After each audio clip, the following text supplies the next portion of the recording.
Hey everyone, this is Rob with Drones in the Wild, and we got a special one for you today. Dan and Miriam of Baldham Farms graciously allowed me to fly from their property and do some aerial filming. And frankly, this place is gorgeous. It's located in the lower Skagit Valley, not far from the banks of the Skagit River. And the Skagit River is probably one of the most important rivers for both agriculture and wildlife in western Washington.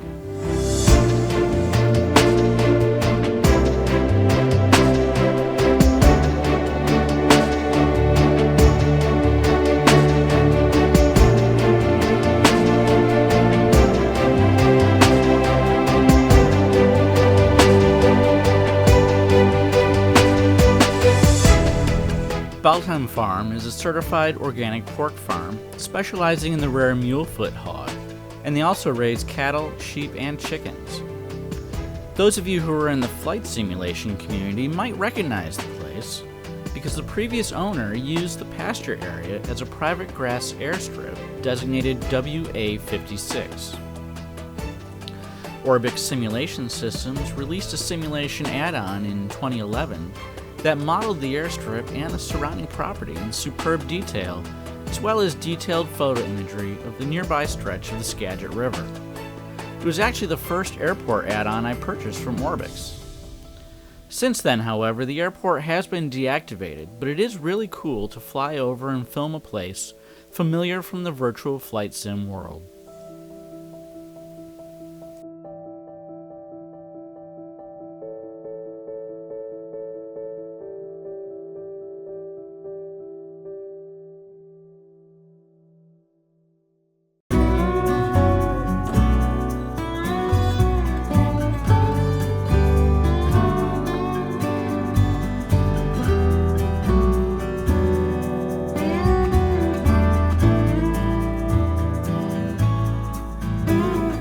One thing that did surprise me about the location was the wildlife.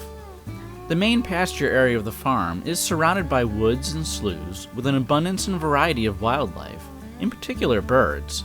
It is unusual down closer to Seattle. I regret that I didn't bring my long telephoto lens for my camera, because there is no shortage of raptors flying around, which means in turn that there is no shortage of prey animals for them.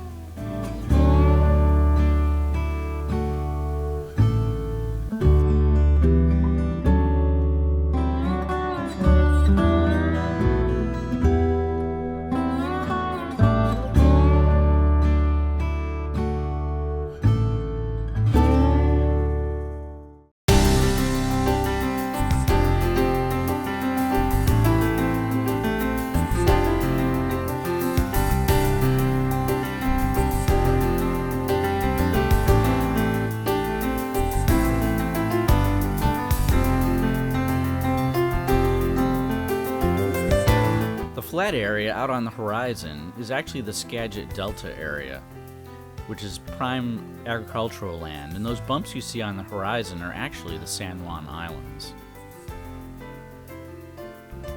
Views of the Skagit Valley are magnificent. We were fairly lucky with the weather that day in that it was sunny and bright, but there were enough clouds to make the sky a little bit more interesting. The only downside was that nearby Mount Baker was shrouded in cloud. Not only does the river support rich agricultural lands in the valley, but the delta area downstream is one of Washington's prime growing regions, but it is also a prime rest stop for migrating birds. Here we are looking upstream into the Skagit Valley, and that's the main channel of the Skagit River there on the left as well.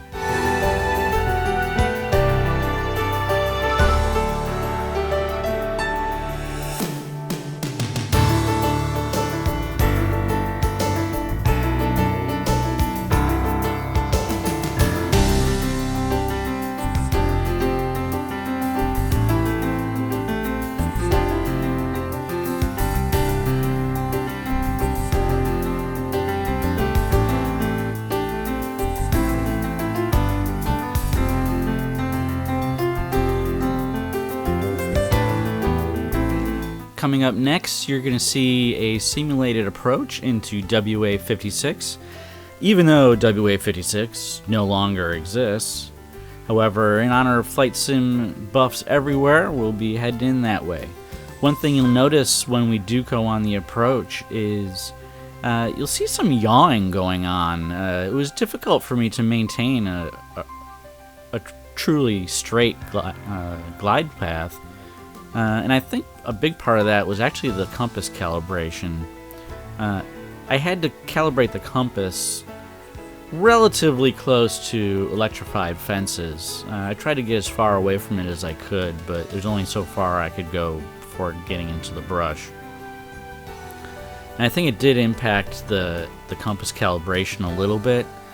In most of the clips and flights you see here, it didn't really make much of a difference. But definitely on that big, long, straight approach, you could see me jockeying the thing around a little bit.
Well, I had a real blast flying here, and I hope you enjoyed it too. Once again, very special thanks to Dan and Miriam of Baldham Farm for allowing me to fly here, and I wish you all the success. One drone flying bucket list item checked off. One thing I was really happy with was that this was my first flight using an ND32 neutral density filter. My last video at Mount Baker, I used an ND16 filter, and still some of the snow on the mountain was blown out. On a bright day like this though, with the ND32, nothing was blown out, and since I kept the camera at base ISO, shadows were very recoverable, to the point that I really didn't have any shadow clipping at all. Anyway, I hope you enjoyed the video, and if you did, please like and subscribe. Thanks.